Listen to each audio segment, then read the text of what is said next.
the frogs and looking at the famous witches and wizards cards, but Harry couldn't keep his eyes off them. Soon he had not only Dumbledore and Morgana, but Hengist of Woodcroft, Albert Grunion, Circes, Parcellus, and Merlin. He finally tore his eyes away from the Druidess Cleodna, who was scratching her nose to open a bag of Bertie Bott's every flavor beans. And so what J.K. Rowling is doing here with the chocolate frog cards is she's using real figures from fiction. So, for example, Merlin. If any of you don't know who Merlin is a famous wizard from legend. King Arthur's legend, Sword in the Stone, medieval times in England. And so she's using these very famous historical fake characters to legitimize the wizarding world and say, no, it's actually been here a lot longer. And while we, the non-magic people, think Merlin is just a myth, he was actually real. The first characters that she introduces, Agrippa and Ptolemy. Ptolemy was, I believe, an Egyptian pharaoh, and I think he died as a child, but she again says, no, he was a wizard. Circe and Parcellus were, I believe, Greek philosophers. And so she uses these real historical figures from stories and legends to say the wizarding world has been around forever. We just never knew about it. We've only been aware of these myths, and that's how they've been able to hide in plain sight. You want to be careful with those, Ron warned Harry. When they say every flavor, they mean every flavor. You know, you get all the ordinary ones like chocolate and peppermint and marmalade, which is like jam. But then you get spinach and liver and tripe. George reckons he had a boogie flavored one once. So like you pick your nose and a booger is on there. George says he got one of those flavors. Ron picked up a green bean, looked at it carefully, and bit into a corner. Blah! See? Sprouts. Like Brussels sprouts. They had a good time eating the every flavor beans. Harry got toast, coconut, baked bean, strawberry, curry, grass, coffee, sardine, and was even brave enough to nibble the end of a funny gray one Ron wouldn't touch, which turned out to be pepper. The countryside now flying past the window was becoming wilder. The neat fields had gone, now there were woods, twisting rivers, and dark green hills. As you read J.K. Rowling's book, there'll be small paragraphs, and this one is small, so if you look at this description right here, okay, it's only about 3 lines, not long at all. But in those 3 lines, she's giving you a whole lot of information about how the world is changing.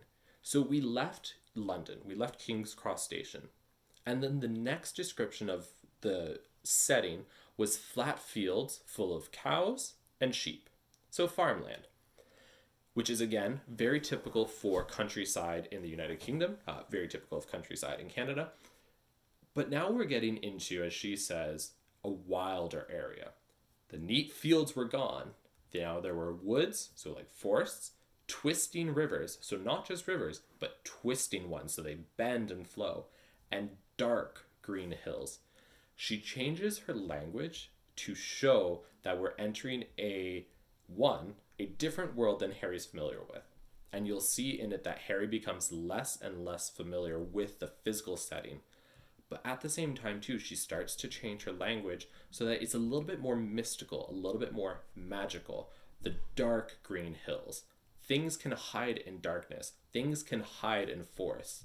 Things can hide in rivers that twist. And so she's implicitly saying that there's a lot of secrets to be had, and it could be very well hidden in nature, but Harry is going to have to find these secrets just in his normal day-to-day. And that's all part of being a wizard. Sorry, he said. There was a knock on the door of their compartment, and the round-faced boy Harry had passed on platform 9 3/4 came in. He looked tearful. Sorry, he said, but have you seen a toad at all? When they shook their heads, he wailed, I've lost him! He keeps getting away from me! He'll turn up, said Harry.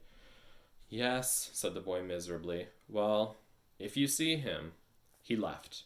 Don't know why he's so bothered. If I'd brought a toad, I'd lose it as quick as I could. Mind you, I brought Scabbers, so I can't talk. The rat was still snoozing on Ron's lap. He might have died and you wouldn't know the difference, said Ron in disgust. I tried to turn him yellow yesterday to make him more interesting, but the spell didn't work. I'll show you. Look. He rummaged around in his trunk and pulled out a very battered-looking wand. It was chipped in places and something white was glinting at the end. Unicorn hairs nearly poking out. Anyway. And again, this is J.K. Rowling using the language to reinforce different character traits. So, a very battered-looking wand. When something is battered, it means it may have been used a lot, may have been hit, or could have been out in the weather. It's old. It's been used. It was chipped in places, so parts of the wood were missing, and something white was glinting at the end of it, so something is poking out of the top, all to show that this is not a new wand. This is a second-hand wand that has been used for many, many years. He had just raised his wand when the compartment door slid open again. The toadless boy was back, but this time he had a girl with him. She was already wearing her new Hogwarts robes. "Has anyone seen a toad? Neville's lost one," she said. She had a bossy sort of voice, lots of bushy brown hair, and rather large front teeth. "We've already told him we haven't seen it," said Ron, but the girl wasn't listening. She was looking at the wand in his hand. "Oh, are you doing magic? Let's see it then." She sat down. Ron looked, taken aback. All right." He cleared his throat. "Sunshine daisies, butter mellow, turn this stupid fat rat yellow." He waved his wand, but nothing happened. Scabbers stayed grey and fast asleep. "Are you sure that's a real spell?" said the girl. "Well, it's not very good, is it? I've tried a few simple spells, just for practice, and it's all worked for me. Nobody in my family's magic at all. It was ever such a surprise when I got my letter, but I was ever so pleased, of course. I mean, it's the very best school of witchcraft there is, I've heard. I've learnt all our set books off by heart, of course. I just hope it'll be enough. I'm Hermione Granger, by the way. Who are you?" She said all this very fast. Harry looked at Ron and was relieved to see by his stunned face that he hadn't learnt all the set books off by heart either. "I'm Ron Weasley," Ron muttered. "Harry Potter," said Harry. "Are you really?" said Hermione. "I know all about you, of course. I got a few extra books for background reading, and you're in modern magical history, and the rise and fall of the dark arts, and great wizarding events of the 20th century. "Am I?" said Harry, feeling dazed. "Goodness, didn't you know? I'd have found out everything I could if it was me," said Hermione. "Do either of you know what house you'll be in? I've been asking around, and I hope I'm in Gryffindor. It sounds by far the best. I hear Dumbledore himself was one. But I suppose Ravenclaw wouldn't be too bad. Anyway, we'd better go and look for Neville's toad. You two had better change, you know. I expect we'll be there soon." And she left, taking the toadless boy with her. "Whatever house I'm in, I hope she's not in it," said Ron. He threw his wand back into his trunk. "Stupid spell. George gave it to me, but he knew it was a dud." "What houses are your brothers in?" asked Harry. "Gryffindor," said Ron. Gloom seemed to be settling on him again. Mom and Dad were in it too. I don't know what they'll say if I'm not. I don't suppose Ravenclaw would be too bad, but imagine if they put me in Slytherin. That's the house you know who was in. "Yeah," said Ron. He flopped back into his seat, looking depressed. So, these couple of pages, we get a lot of information, primarily about the new character Hermione. And again, look at how much space the author is dedicating to different parts. She's giving Hermione some big, juicy lines, and she's given some description that usually indicates that this character is going to be important and be a bigger part of the novel. Also, we're now just starting to be introduced to the idea of houses in Hogwarts. And so those houses are essentially like teams, and we will learn more about them later in the next chapter, but we start to get some indications of them. Gryffindor seems to be highly prized. Ravenclaw is a good second choice. No mention of Hufflepuff. And then Slytherin is where people don't want to go because it has a reputation for being more evil.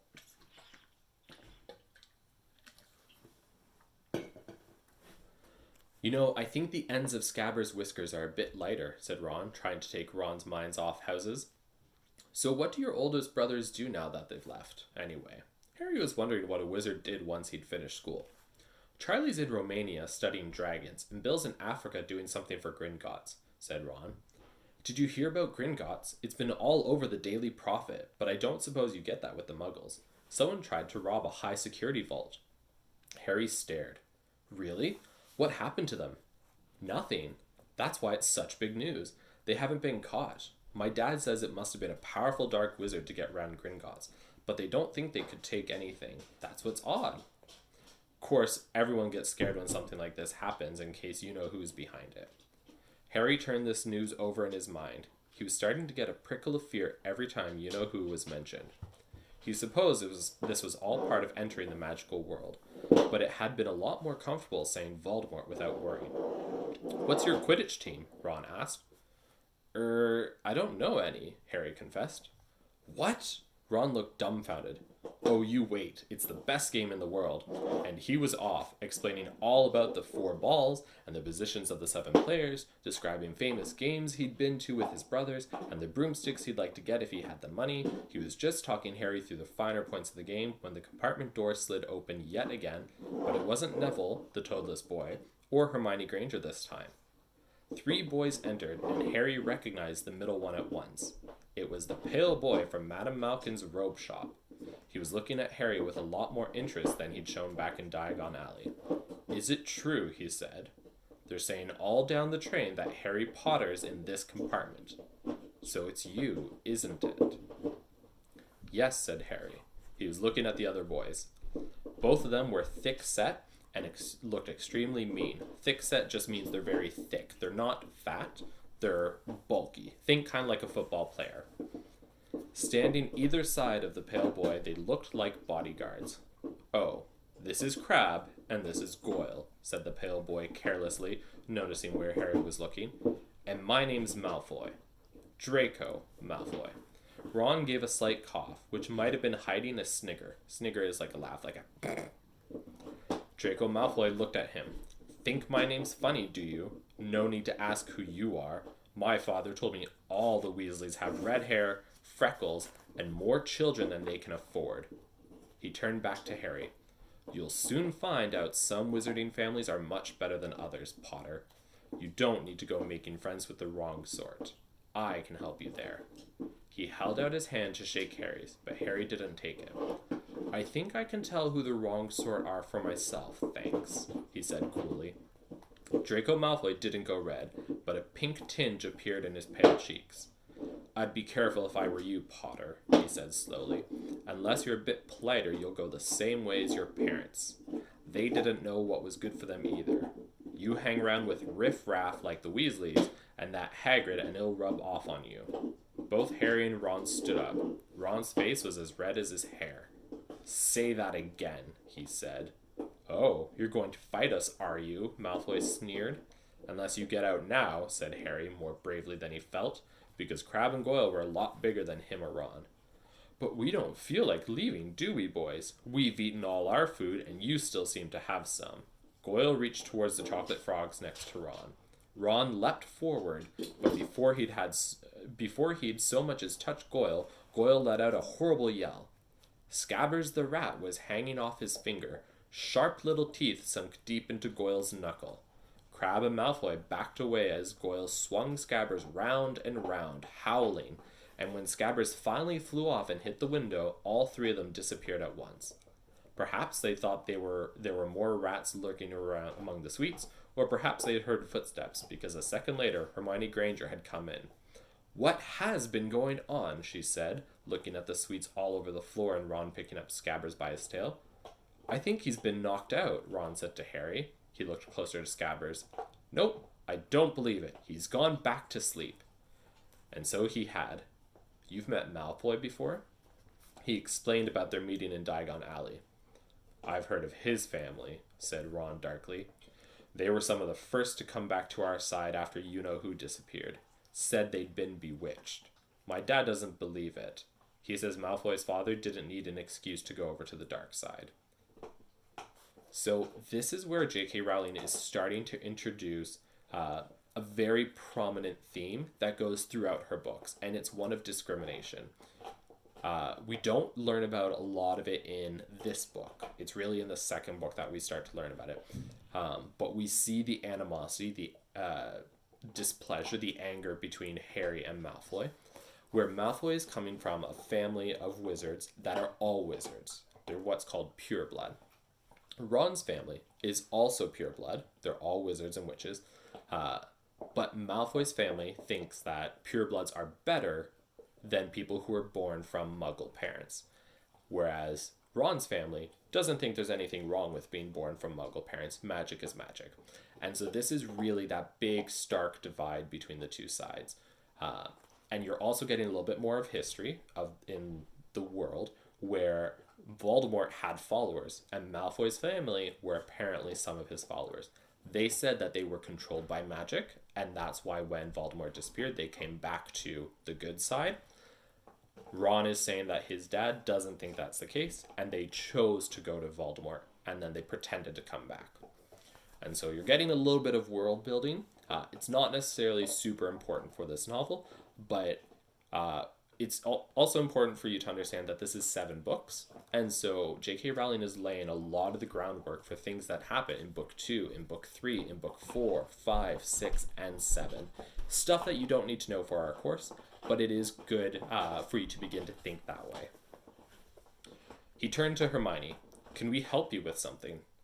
You'd better hurry up and put your robes on. I've just been up to the front to ask the driver, and he says we're nearly there. You haven't been fighting, have you? You'll be in trouble before we even get there. Scabbers has been fighting, not us, said Ron, scowling at her.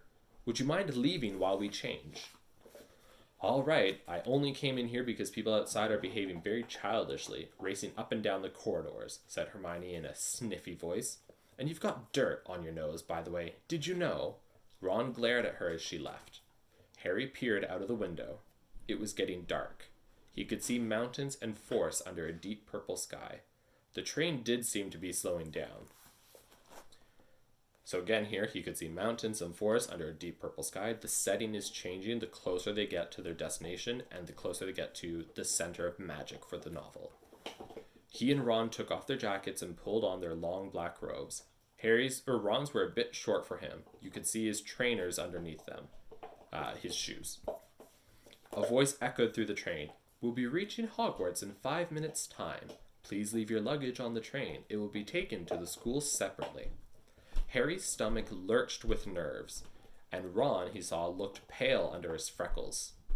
They crammed their pockets with the last of the sweets and joined the crowd thronging the corridor. So everybody is in the hallway now. The train slowed right down and finally stopped. People pushed their way towards the door and out onto a tiny dark platform. Harry shivered in the cold night air. Then a lamp came bobbing over the heads of the students, and Harry heard a familiar voice. First years, over here. All right there, Harry. Hagrid's big, hairy face beamed over the sea of heads. Come on, follow me. Any more first years? Mind your step now. First years, follow me. Slipping and stumbling, they followed Hagrid down what seemed to be a steep, narrow path. It was so dark either side of them that Harry thought there must be thick trees there. Nobody spoke much. Neville, the boy who kept losing his toad, sniffed once or twice. You'll get your first sight of Hogwarts in a second, Hagrid called over his shoulder. Just round this bend here. There was a loud, ooh. The narrow path had opened suddenly on the edge of a great black lake. Perched atop a high mountain on the other side, its windows sparkling in the starry sky, was a vast castle with many turrets and towers. Turrets are little spiky things on the top of higher towers, and they're usually for, in medieval times, archers would stand there and ready to shoot their arrows. To give a little bit of protection. And then there's towers, so they might have a big building, but then there'd be spikes sticking up to give it greater height and such. No more than 4 to a boat, Hagrid called, pointing to a fleet of little boats sitting in the water by the shore. Harry and Ron were followed into their boat by Neville and Hermione. Everyone in, shouted Hagrid, who had a boat to himself. Right then, forward! And the fleet of little boats moved off all at once, gliding across the lake, which was as smooth as glass. Everyone was silent, staring up at the great castle overhead. It towered over them as they sailed nearer and nearer to the cliff on which it stood. "Heads down," yelled Hagrid as the first boats reached the cliff. They all bent their heads, and the little boats carried them through a curtain of ivy which hid a wide opening in the cliff face. They were carried along a dark tunnel which seemed to be taking them right underneath the castle, until they reached a kind of underground harbor, where they clambered out onto rocks and pebbles. "Oi, you there! Is this your toad?" said Hagrid, who was checking the boats as people climbed out of them. "Trevor!" cried Neville blissfully, holding out his hands. Then they clambered up a passageway in the rock after Hagrid's lamp, coming out at last onto a smooth, damp grass right in the shadow of the castle. They walked up a flight of stone steps and crowded around the huge oak front door. "Everyone here? You there, still got your toad?" Hagrid raised a gigantic fist and knocked 3 times on the castle door.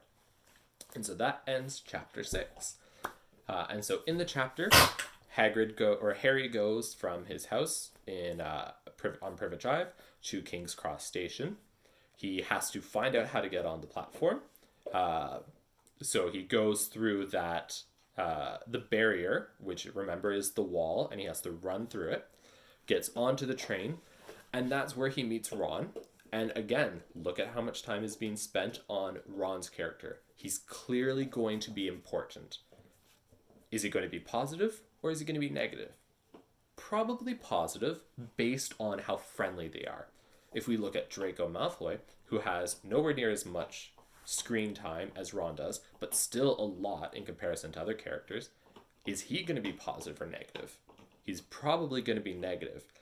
And he's the only real negative character so far, so he might very well be what's called the antagonist, the one who pushes the main character to make some decisions. Then we're also introduced to Hermione Granger, that she's given him a lot of time. Is she as negative as Malfoy? And is she as positive as Ron? Or is she somewhere in the middle?